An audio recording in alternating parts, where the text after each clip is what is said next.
नमस्कार, PS news पर आप सभी लोगों का स्वागत है। मुर्शिदाबाद ही तय करेगा बंगाल में कांग्रेस का भविष्य। राज्य में कांग्रेस पार्टी जिस प्रकार से सिमट गई है, पश्चिम बंगाल राज्य में कांग्रेस पार्टी, उससे देखते हुए लगता है कि मुर्शिदाबाद जिला ही कांग्रेस पार्टी का राज्य में भविष्य को तय करेगा।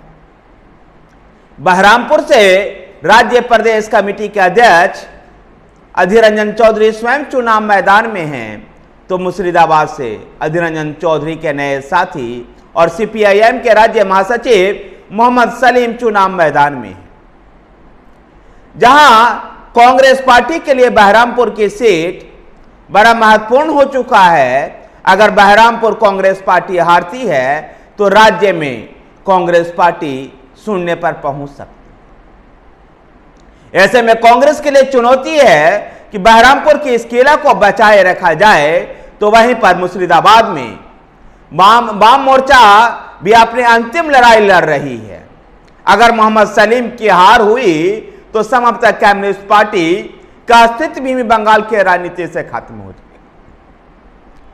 ऐसे में जहां लेफ्ट पार्टियां अपने अस्तित्व की लड़ाई लड़ रही है, तो कांग्रेस पार्टी के लिए भी यही स्थिति है। राज्य में कांग्रेस के कई नेता और कार्यकर्ता अधीर रंजन चौधरी पर यह आरोप भी लगा रहे हैं कि वह बहरामपुर और मुर्शिदाबाद से बाहर ही नहीं निकल पा रहे हैं। जहां बहरामपुर से वह स्वयं चुनाव मैदान में हैं, तृणमूल कांग्रेस उनके खिलाफ क्रिकेटर यूसुफ पठान को गुजरात से लाकर के यूसुफ पठान को चुनाव मैदान में उतार दिया है, जिससे बहरामपुर से बाहर निकल नहीं पा रहे अधीर रंजन चौधरी। अगर बाहर कहीं निकलते भी हैं तो अपने नए साथी मोहम्मद सलीम के क्षेत्र मुर्शिदाबाद में। और दोनों में ऐसे ट्यूनिंग बदल गई है, ऐसे ट्यूनिंग दोनों में आ गई है जैसे मानो लगता है कि मोहम्मद सलीम चुनाव जीत ही चुके हैं। जबकि 1991 ईस्वी में जब अधीर रंजन चौधरी पहली बार चुनाव लड़ रहे थे, तो मतगणना के दिन मकप्पा समर्थक गुंडों ने बंदूक के बल पर कई घंटों तक अधीर रंजन चौधरी को बंधक बना करके रखा था। तब रॉबिन हुड वाली छवि अधीर रंजन चौधरी की विकसित हुई थी। बंगाल में मुर्शिदाबाद जहां कम्युनिस्टों के लिए, सीपीआईएम के लिए बड़ा महत्वपूर्ण क्षेत्र बन गया है, तो बहरामपुर कांग्रेस के लिए।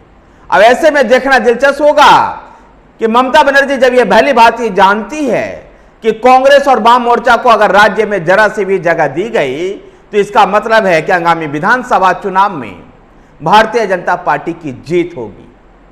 भारतीय जनता पार्टी को सत्ता से दूर रखने के लिए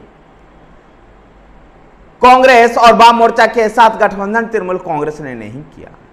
तृणमूल कांग्रेस सुप्रीमो ममता बनर्जी का ऐसा मानना है कि भारतीय जनता पार्टी का जो वोटर हो गया है वो एकदम उसका अपना वोटर है, वो टस से मस नहीं होता है। जबकि तृणमूल कांग्रेस के वोटर घटता और बढ़ता रहता है। अगर ये घटा तो कांग्रेस पार्टी सत्ता से बेदखल हो सकती है। ऐसे में मुर्शिदाबाद और बहरामपुर राज्य में कांग्रेस के लिए चुनौती बन चुका है। लेकिन अगर बंगाल की चर्चा हो और बंगाल में पलासी की चर्चा ना हो, मीर जाफर की चर्चा ना हो, तो संभवतः हमारी चर्चा अधूरी रह जाती है। दरअसल 1757 का वो युद्ध था पलासी का। इसी युद्ध के माध्यम से अंग्रेजों ने भारत में अपनी पहली आधिकारिक राज्य को स्थापित किया था। उस पलासी के युद्ध में एक मीर जाफर भी था, और मीर जाफर के कारण भारतीय सैनिकों को मीर जाफर के वजह से उस समय पलासी के युद्ध में अंग्रेज विजय हुए और अंग्रेजों का एक तरह से भारत पर आधिपत्य स्थापित हो गया।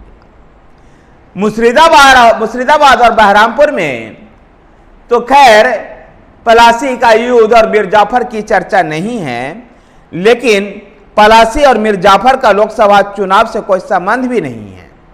लेकिन सामान्य ज्ञान है, लेकिन दूर नदिया जिले के कृष्णानगर लोकसभा क्षेत्र में इस विषय पर विशेष ज्ञान बांटा जा रहा है। कृष्णानगर से तृणमूल कांग्रेस की महुआ मोइत्रा प्रत्याशी है। गौरतलब है कि महुआ मित्रा पर अपने लॉगिन पासवर्ड को सऊदी अरब में किसी को देने का आरोप लगा है। ऐसे में नादिया जिला के कृष्णानगर लोकसभा सीट पर भारतीय जनता